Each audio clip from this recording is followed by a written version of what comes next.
What's up, everybody? Happy Friday. Hope all you're having a great day so far. Getting into this episode of GH, listen, the wait is finally over.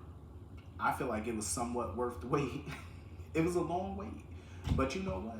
I know a lot of people were sick and tired of waiting for Trina and Spencer to finally do, but I feel like it was worth the wait because I feel like for me it was perfectly done. Um, the efforts that Spencer went through, because remember, they could have been did it a long time ago, but remember Spencer stopped it. I think he didn't want to cheapen it. He felt like Trina was worth the wait. You know what I mean? Because he wanted it just right, and that's what he did. I like the dinner scene. I love the dinner scene because they really went all out, making it feel like it was New York. You know what I'm saying? The backdrop was amazing. You know what I mean? Like they really had it looking like New York. The whole H&M sign, that was pretty dope. Um, I loved everything about it. I really sat back and I watched that scene. I'm like, Jocelyn and Dex need to take notes because this is what romance looks like. Not twin mattress sex, not couch dumpster sex, not all that mess. This is what a relationship should be built on. This is what it looks like. Um, Spencer was not playing no games with Trina. Like she was sitting there talking about how she loved him and stuff. Spencer was like, "What the hell took you so long?" Spencer was like, "You took way too long, and I am not that patient." I was like, I ain't even mad at him. The love making scenes was hot. That was hot. Like you could definitely see the love. It was like some freaky OnlyFans type shit too. I was like, you know what? I was watching that scene. I said we could charge for this. We should charge. We could make it a little bit raunchy up there, but we could charge. Um, I thought it was pretty dope. I loved everything about that scene between them. I thought it was perfectly done. I feel like them finally getting to be alone and expressing how they feel about each other, I feel like that cemented them as a couple. It finally cemented them as a couple. Even though the roadblocks are not done, because they still, when they get back home, they still got to deal with Esme, they still got to deal with her mama and stuff like that. But you know what? At least they could just be in the moment and just be about them, and forget about everybody else for the time being. So I thought that was pretty dope. Moving on from that, I'm glad Nina finally told Sonny about Gladys. It's about time that he knows everything that's been going on with Gladys and stuff like that. I don't blame Sonny for being pissed. I would have been pissed too. Like he really need to get rid of Gladys at this point. I don't think he will though. I'm gonna be real with you. I don't think Sonny gonna get rid of Gladys. Um, Not in that way. I could see him threatening her. I could see him possibly sending her out of town, but killing her, I don't see Sonny doing it. I don't see him. You know, Definitely not. Um, Never know though. But at this point, she gotta go. Like Gladys needs to be clipped because the shit that Gladys is doing is the lowest of the low. I'm be real. It's low. Um, like that's you don't get no worse than Gladys. I'm just say that. Nina and Sonny talking about eloping. I I don't know how I feel about that. I don't see them getting married. I don't see it. If he does end up eloping with her, I don't see them staying married. I feel like because once the truth comes out about her dropping dime, I feel like he might feel a certain way about her. Like he might be upset about that. You know what I mean? I could definitely see him being mad about it. So I don't know. They might want to pump their brakes. Um, Either way, I feel like it's probably not gonna end well for them. I hope I'm wrong because I don't see anything wrong with what she did. Carly, her whole conversation with Michael pissed me off. This whole Drew situation screams privilege. It does. It's like really, you know what I mean? It's like Carly really trying to use dirt to get him out of prison. I don't even if she could prove misconduct on the judge's part, it's not gonna get him out. The most it's gonna do is probably get him a new trial with a new judge. That's the most it's gonna do. And he pled guilty.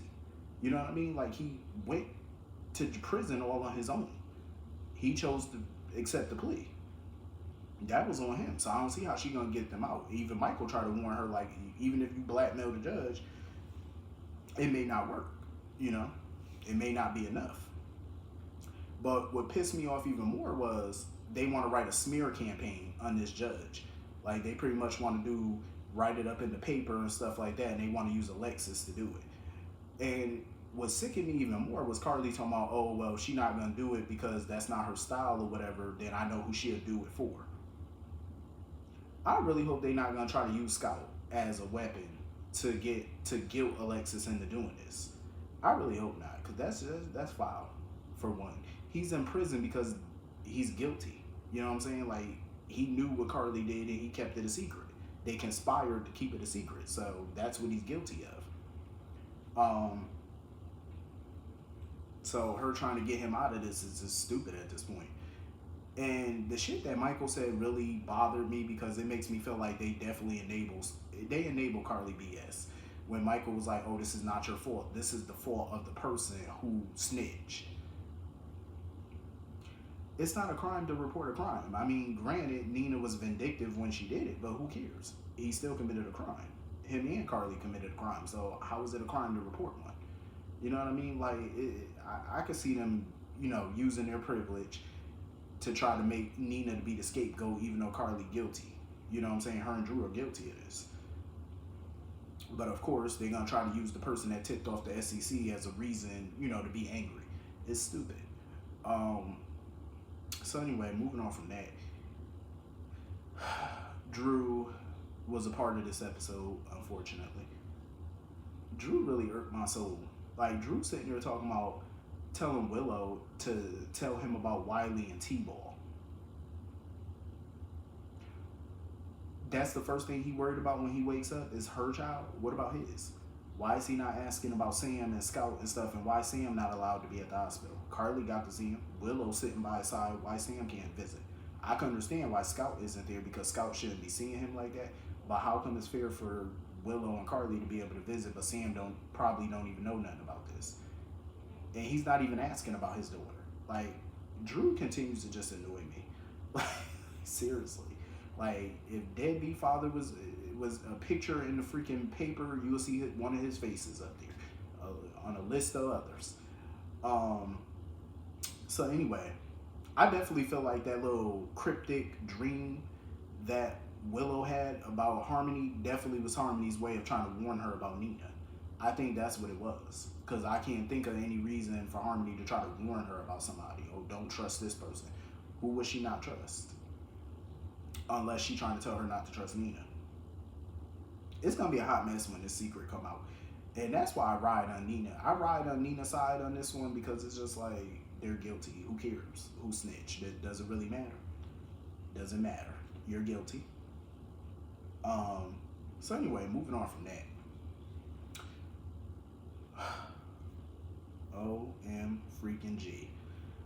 Nicholas is really becoming a pain in my ass. Like, this me. Oh my God. Nicholas just continues to get worse and worse. Like, I feel bad for Laura. A big part of me want Laura to just let that boy go. I do. I want Laura to just let him go. But I get why she won't, because that's her son. But to send her on this wild goose chase, number one, knowing that your ass is alive. And I was pissed at Ava too, because Ava knew, I get why Ava kept quiet, but still, it's like, y'all really sent this lady on this wild goose chase. And Nicholas talking about, oh, I'm gonna make things right, I'm gonna show myself to her eventually or whatever. I'm like, dude, you got your mother going from country to country, pillar to post, looking for your ass. Any sign of life. I'm just glad that she got what she needed. You know, she got proof that he was alive by the, you know, the banker and stuff like that. So now she can hopefully pack up and just go back home. You know, stop worrying about him.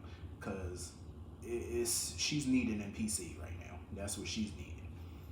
Because Nicholas just keeps going down that slippery slope. Ain't no hope for him. So anyway, moving on from that. Now, when this storm is going on in Port Charles, or this little thundering and all this mess, Ava gonna sit there and tell the butler, get home safely. I'm like, get home safely? You mean to tell me the staff don't live there? Windermere is big as shit. I would have thought the staff would have lived with her because Windermere is huge. They got more than enough bedrooms for staff to live. I thought a butler would at least live with you. Um, I don't blame her for trying to sell Windermere. I hope one of the Cassadines get it though, because I would hate for that place to go to a stranger. I mean, it's synonymous with the Cassadine, so I hope Spencer snatches it up somehow. You know, he convinces her to sell it to him, hopefully at a discounted price. Um, Ava need to learn how to start strapping up or get better security systems in that home, because for Mason to just get up in there and stuff, I'm like, Ava, what are you doing?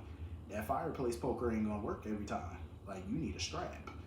I was like, where's her? Like, why she ain't got no gun on her or nothing? You know what I mean? Like, you know, you're dealing with dangerous folk.